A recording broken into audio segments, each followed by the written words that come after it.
Estamos con el doctor Raúl Quispe Suárez, especialista en ortopedia y traumatología infantil. Buenos días, Philip. Nuevamente gracias por la invitación. Hay correcciones óseas y musculares.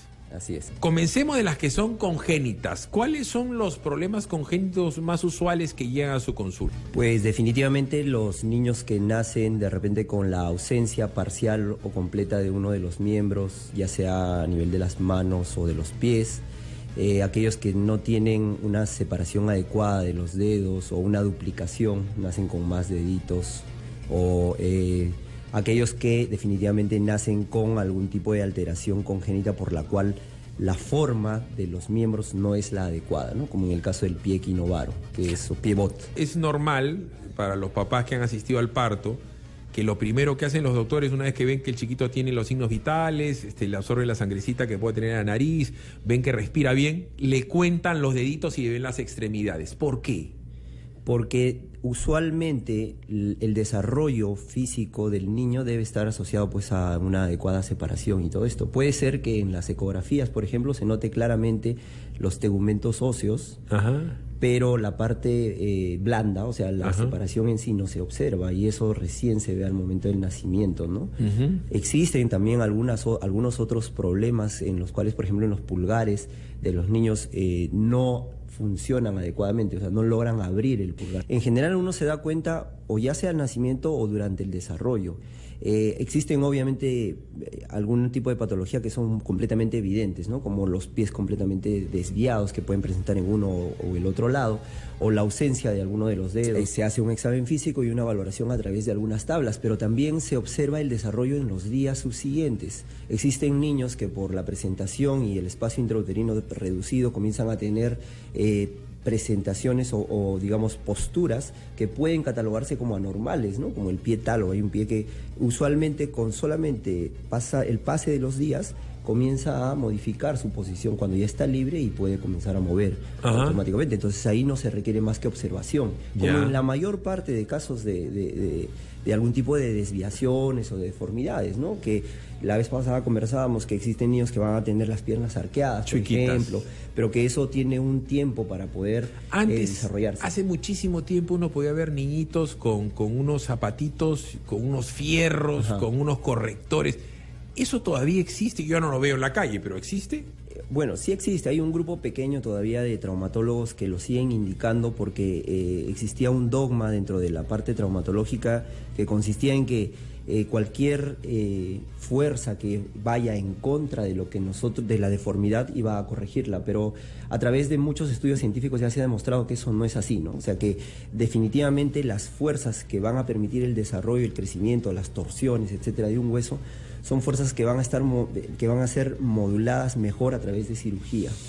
Ok, puede darse el caso en que en el desarrollo, en el crecimiento de los primeros 5 años, los segundos 5 y los antes de la pubertad, los chiquitos comiencen a tener determinados problemas con los que no nacieron, que se han generado en el tiempo, problemas, secuelas del crecimiento. Así es. Bueno, más allá de lo que significa las características genéticas, por ejemplo, que hay enfermedades genéticas que van a llevar a un desarrollo inadecuado, como por ejemplo la osteogénesis imperfecta o las displasias óseas, en las que hay en los niñitos que no están creciendo adecuadamente, los enanos, ¿no? Existen también otro tipo de enfermedades que se pueden adquirir, ya sea por alguna falta o carencia, por ejemplo la vitamina D, y en este caso los huesos comienzan a crecer desviados. Ya no se ve mucho, pero hay raquitismo por carencia. Y también existe un raquitismo que está generado también por un mediador de una falta de un determinado sustrato dentro de los riñones que hace que los huesos se desvíen, porque no hay una adecuada función de un determinado mineral. ¿Qué cosas son las lesiones al cartílago del crecimiento? ¿Qué cosa es la enfermedad de Pertes o qué cosa es la enfermedad de Blount? Esas son enfermedades que también se van a presentar durante el desarrollo. Lo que ocurre ahí es algo bien particular. Se daña la zona de donde el hueso crece en longitud y en espesor. Entonces, básicamente en longitud, son las zonas extremas de los huesos. Nosotros tenemos en los huesos largos especialmente, en la cabeza del fémur, tenemos una zona que está donde está la fisis y la irrigación se va dañando y esto va alterando la forma de la cabeza del fémur y obviamente va a llevar posteriormente a un desarrollo inadecuado. ¿Esa es la enfermedad de Perthes? Perthes. ¿Y qué cosa es la enfermedad de Blount? La enfermedad de Blount es una lesión que ocurre en las rodillas, específicamente en las tibias, y que también va a llevar a una deformidad que va a hacer que las piernas se vayan arqueando, como en varo o en arcos, ¿no? O charros, etcétera. Estos son los típicos casos que uno ve cuando ve los chicos de la Teletón, porque todo el mundo cree que en la Teletón van chicos que tienen polio. Sí, ¿Es cierto? Como que todos son poliomelíticos, y no es el caso. No, definitivamente no solamente los niños que tienen Blount, los niños que tienen Perthes, sino más bien hay otro grupo grande de niños que va mucho a la Teletón, que es los niños que tienen parálisis cerebral infantil, que es la lesión que se produce previa al parto, durante el parto o inmediatamente posterior al parto o en los meses siguientes, y en la cual se daña una parte del cerebro, pero ese daño no es progresivo, o sea, no es que el niño va a tener un desarrollo mental inadecuado, pero sí va a alterar de todas maneras cómo va a crecer la parte muscular. Y este crecimiento inadecuado o esta alteración que lleva a que el niño se ponga como duro, va a hacer que posteriormente hayan cambios sobre sus huesos también, ¿no? Y eso es lo que vemos mucho ahí. Pero cuando tienes estos temas traumatológicos, como consecuencia a veces de un golpe, o porque un tema es un tema congénito, o porque un tema es degenerativo, el tratamiento normalmente, corríjame si me equivoco, doctor Quispe, es de mediano y largo plazo, no es rápido. Depende mucho de la patología, pero en general lo que buscamos es... Hay un precepto que dice realizar la cirugía correctiva en el momento correcto. Y por lo tanto existe toda una especie de maletín de procedimientos o de acciones que podemos tomar. Iniciamos con la terapia física, ¿no? La terapia física es muy importante para lo que son muchas de las malformaciones o muchos de los problemas que tienen los niños. Sí existen algunos medicamentos que se pueden utilizar. Por ejemplo, en lo que es la parálisis cerebral infantil, ahora usamos mucho la toxina botulínica, el Botox. El Botox que se utiliza para la belleza es un bloqueador neuromuscular a nivel de la placa motora de los músculos y como pequeñas inyecciones se puede colocar en los músculos que están más tomados en el niño, y esto puede permitir que la terapia física sea mucho más efectiva. Existen también ortésicos que se pueden utilizar para mantener las posiciones, pero definitivamente estos van a tener un límite, una limitación. Y es ahí donde entra la cirugía, ¿no? A ver, ¿qué tan compleja es la cirugía? ¿Cuánto tiempo dura? Yo sé que hay un montón de cirugías, pero lo primero que le pregunto por el tema genérico. En general, si estamos hablando de problemas en los genéticos con los cuales, o congénitos en los cuales pues hay una duplicación de los dedos o una ausencia, se espera que haya un desarrollo más o menos adecuado del pie, más allá de los 3 años. Es muy difícil operar a un niño muy pequeño, salvo que tenga algún tipo de complicación previsible. Por ejemplo, hay algunas bandas que hacen que como pequeños anillos alrededor del muslo de la pierna, que sí tenemos que liberar, ¿no? ¿Para qué? Para que la función y el desarrollo de ese pie sea normal, pero eso es antes del año. Usualmente, después del año se pueden realizar algunas cirugías, y ya específicamente viendo el problema se puede realizar a través del tiempo. 4 o 5 años. Normalmente es anestesia general, o sí. Hay algunos casos en donde la anestesia es... No, la anestesia siempre va a ser general, porque en el niño es muy difícil controlar todo el entorno. Que no se mueva. Uno que no se mueva, que se sienta tranquilo, que sepa realmente que estamos tratando de ayudarlo, y más aún si es más pequeño, ¿no? Es muy difícil el control. Entonces, la anestesia general siempre es la anestesia predominante. Hay gente que dice, mejor voy al huesero, mejor tengo un tratamiento alternativo. ¿Tiene problemas de cartílago, de crecimiento? ¿Le doy una dieta macrobiótica, o yo tengo un terapista que con movimientos y con terapia lo va a enderezar? Eso lo debe haber escuchado usted. Sí, claro, pero hay que diferenciar mucho el cartílago de crecimiento del cartílago articular. El cartílago de crecimiento en realidad tiene la apariencia del cartílago que recubre los huesos, pero no tiene la misma función, son totalmente diferentes. Y estimular al cartílago de crecimiento sí se puede desde el punto de vista hormonal. Para los niños que son pequeños y que, por ejemplo, no crecen, pero porque tienen un retraso del crecimiento, se les puede poner hormona del crecimiento. Como a Messi. Exactamente. ¿Hay operación para hacerlos crecer? Sí, también hay operaciones para hacerlos crecer, ya sea para corregir un desnivel entre los dos miembros. Si un hueso, un fémur es muy corto, por Así decir, es. le puedes poner como unos tensores, ¿cierto? Les pones en realidad ahora como una especie de fijadores que lo que van a, ya sea internos que van dentro del hueso o externos que van por fuera y que luego trabajan progresivamente para alargar los miembros. Es un tratamiento largo, es un tratamiento en el que tiene que estar bien coordinado. ¿Qué todo. tan largo es? Puede ser 6 meses, más o menos. ¿Qué cosa es ser chato? ¿Qué cosa es ser alto, doctor? Bueno, es relativo, ¿no? O sea, la clasificación y la calificación es relativa, pero hay que tomar varios factores para poder determinar si el niño está realmente quedándose pequeño. Y una de las condiciones es justamente la altura de los padres, otra es la curva de crecimiento que haya tenido ese niño.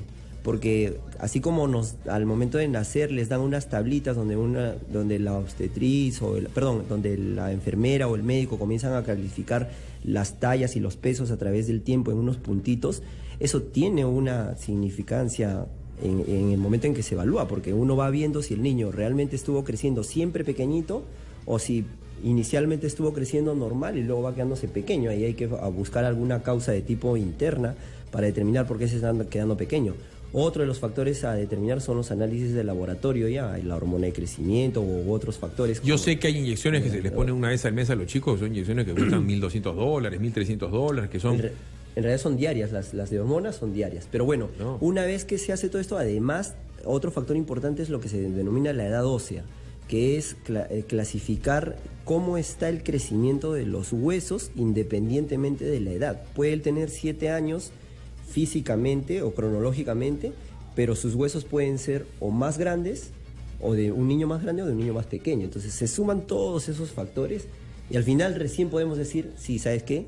Está pequeño para sus condiciones. En los adolescentes está indicado justamente lo del alargamiento, porque es más fácil predecir, entre comillas, con todas las tablas que tenemos ahora, cuánto va a ser la altura final de un miembro, porque...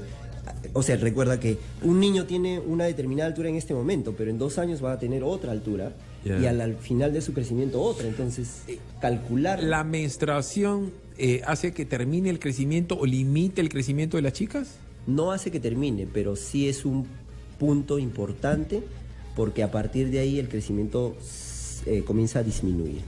Yo he visto algunas personas, no necesariamente niños, que terminan con las manitos, con las manos como si tuvieran artrosis, como tullidas, como encogidas. ¿Qué se hace con eso? También se puede, dependiendo de lo que ocasione. Para los adultos, por ejemplo, el hecho de que las manos se vayan cerrando, existe una enfermedad que está relacionada con una fibrosis en la parte anterior, en la palma. Eso se libera, se saca, pero muchas veces eso es recurrente, o sea, vuelve. Y ahí tienes que dar una terapia. Exactamente. Para los niños les puede molestar lo de tener las piernas choquitas, culecas, como le decimos. Sí. Pero para las niñas sí es mortal. Y hay un momento en cuando tienen 13, 14 años que les entra pues la natural coquetería, vamos a decir, y no quieren ponerse falda o se ponen las medias hasta arriba de la rodilla. Eso pasa con las chiquitas. Claro. Y ahí hay que valorar mucho lo que es el gasto energético que produce ese tipo de problemas. A ver, para que me entiendan, ¿qué tanto la puede cansar o qué tanto le puede impedir realizar sus actividades físicas normalmente? Es tener ese tipo de piernas. Si no es significativo eso, o sea, si realmente es cómodo para ella realizar ejercicios, a pesar de que se vean arqueadas las piernas, etcétera, no necesitamos hacer mucho. Hay temas que tienen que ver genética o con la mala alimentación. Muchas veces dices, le falta calcio, por eso los huesitos no han crecido bien. Tienes que darle mamar más al chiquito, tienes que dar fórmula. ¿Usted ha escuchado eso? O sea, ¿eso es parte de los problemas óseos que puede tener un niño? En general la leche materna pues tiene todo, ¿no? O sea, va a proveer al niño de todo lo que necesite hasta determinada, que son los 6 meses, como lo dijo la nutricionista. A partir de ahí sí se aceptan los complementos y suplementos, pero ojo, que también me ha ocurrido. Pacientes que creen que por dar más cosas van a mejorar la salud, tampoco es así. Ocurre que hay casos de hipervitaminosis, cuando algunos se comienzan a automedicar y comienzan a tomar, no solamente tomo la leche, sino voy a comenzar a consumir calcio, voy a comenzar a consumir vitaminas, y comienza a haber todo este impacto, y al final los huesos se vuelven más densos, más duros, y se pueden fracturar con más facilidad. Cuando uno le pone demasiadas vitaminas a los chiquitos, pueden comenzar a tener más hambre y comen sí, más y terminan gorditos, y no está solucionando un problema, sino abriendo otro frente. Definitivamente también tiene que ver, ¿no? O sea, tiene que ver eso, tiene que ver la nutrición, el desarrollo, el movimiento que reciba el niño que tenga, ¿no? Las actividades físicas.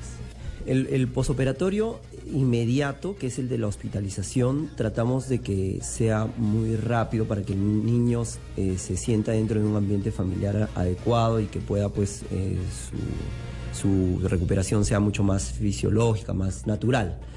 Pero definitivamente, dependiendo del tipo de tratamiento que demos, va a existir un posoperatorio que puede ser muy largo. En el caso de los fijadores externos, por ejemplo, el médico y el paciente y la familia del paciente hacen una especie de comunión ahí, y ya se quedan juntos con comunicaciones y con llamados y todo por más o menos el tiempo que dije, 6 meses. Entonces uno tiene que estar ahí, es un miembro más de la familia. Pero vale la pena, o sea, doctor, esto tiene la sanación y la curación que le exigen a usted, doctor Quispe, sí va a llegar. La recompensa es esa, ¿no? Al final es una etapa pequeña, como les digo a algunos pacientes, de 6 meses comparado pues con los 60, 70, en los cuales va a estar bien, y que, bueno, va a significar pues prácticamente un punto en su vida.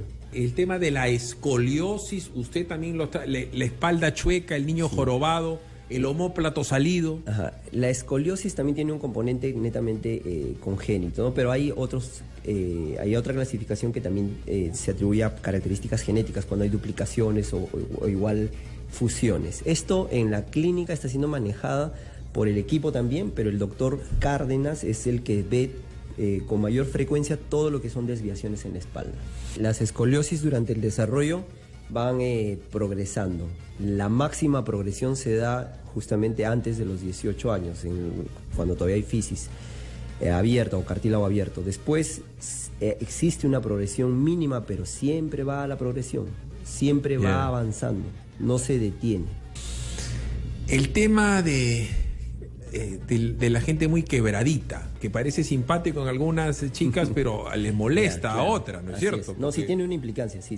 ¿Eso qué cosa es? No, eso puede estar provocado por varias causas. Si nos fijamos en las personas pequeñas, o sea, los acondroplásicos, los enanitos, vemos que tienen eso, o sea, tienen la pelvis bien tirada, le llamamos antepulsión. La pelvis está bien hacia adelante y genera pues que tenga una gran prominencia en la región glútea. Eso tiene que ver mucho con el desarrollo muscular de la parte anterior. Y obviamente de características genéticas, pues eso no lo va a escapar. Las personas de raza negra tienen mucho eso también. Pero en términos generales, si es demasiado quebrado, si el ángulo es muy marcado, sí va a generar problemas a nivel de la columna. Se puede tratar, si solamente es la cuestión de la rotación, porque eso se llama rotoescoliosis, tiene que comenzar a hacer algunas actividades que van a mejorar la fuerza de sus músculos en la espalda y el abdomen. Y los corsés realmente tienen, digamos, evidencia limitada, ¿no? Y el juanete es ese dedo, como el dedo extra, ¿no? Como, o sea... No, un bulto ahí en la parte interna. ¿Qué pasa si eso también lo tiene? ¿Uno te das cuenta que tiene juanete cuando tiene 10 años o 12 años? Sí, el término médico es hallux valgus, juanete juvenil. El juanete juvenil aparece entre los 8 o 9 años. Solamente si es muy severo y le causa otra vez a la persona o al niño o a la niña, ¿no? En este caso, limitación importante para desarrollar sus actividades, sí hay que operarla antes de que el hueso esté maduro, o sea, cuando ya no va a crecer más. Si no, de todas maneras tenemos que esperar y ver cómo va progresando en el tiempo. Lo mismo que la curva de crecimiento, igual hay que observar. Se está desviando más, cuanto más. Igual para cualquier otra deformidad, para las piernas, para las rodillas, para la parte de la cadera, etcétera. Pero es operable el juanete. Sí, es totalmente. ¿En una persona mayor? Completamente operable. En adultos existe también una unidad de pie del adulto en la clínica que valora y ve todo eso, ¿no? En la cual está el doctor González. Las cirugías ahora utilizan materiales que permiten que el paciente apoye parcialmente, por lo menos, unas 2 semanas después de la cirugía o 3, salvo que hayas hecho cirugías de transferencias, cosas muy muy complejas en las cuales sí necesitas reposo completo, ¿no? Esto para mucha gente es un tema estético, pero a la hora de la hora termina siendo un tema de salud. Sí, claro, definitivamente en los pies, en los tobillos, en las rodillas, siempre lo que buscamos nosotros es mejorar el estatus de la persona que lo tiene. Porque la vez pasada un basquetbolista que tiene el genu valgo, o sea, las rodillas juntas, no puede correr, o sea, se chocan, sus 2 rodillas se chocan, entonces necesita ser corregido, también mejora su performance. Bueno, vamos a especificar un poco lo que es la parálisis cerebral infantil y cómo afecta. Definitivamente el problema está en una zona del cerebro que se ha lesionado. Eso va a dar como consecuencia que haya una señal anormal a la cual va a ir a los músculos y por lo tanto algunas partes van a permanecer, como usted lo menciona, cerradas o contracturadas, ¿no? Ese es el término más fácil que puedo usar. Eso en el tiempo lo que va a producir secundariamente cuando el niño va creciendo es que va a deformar sus huesos. Esa es la historia natural y así uno haga toda la terapia posible que pueda, esta no va a compensar lo que haría el desarrollo físico normal. Es decir, si yo hago 3 o 4 veces a la semana terapia de 1 hora, estoy haciendo 5 horas como máximo de terapia física, mientras que el niño se mueve pues 16, 17 horas. Entonces ese desarrollo no va a poder compensarse. La terapia va a limitarlo, pero no lo va a compensar. Por lo tanto, ahí hay que valorar cómo están las radiografías en la pelvis específicamente para valorar ese tema de las piernas y de acuerdo a eso planificar probablemente ya toxina botulínica o cirugía. El médico rehabilitador es parte del equipo. El médico rehabilitador tiene que estar a la par con el médico físico, con el traumatólogo. También tiene que haber un terapista ocupacional. En realidad, a ver, muchas. ¿Qué calificaciones debe tener un terapista? Porque con todo cariño y respeto, una cosa es una persona que puede estar calificada y seguramente para hacer un masaje, para hacer una, vamos a decir, una reflexología, que para eso se estudia en sitios conocidos, ¿no? Y otra cosa es un terapista de rehabilitación física, para esto que tiene que ser instrucciones de usted. Exactamente. Y aparte de eso tiene que tener conocimientos de lo que es neurodesarrollo, que no solamente puede ayudarnos con el tema de las terapias, sino también con los ortésicos, ¿no? O sea, que es también otra parte importante del tratamiento en algunos casos.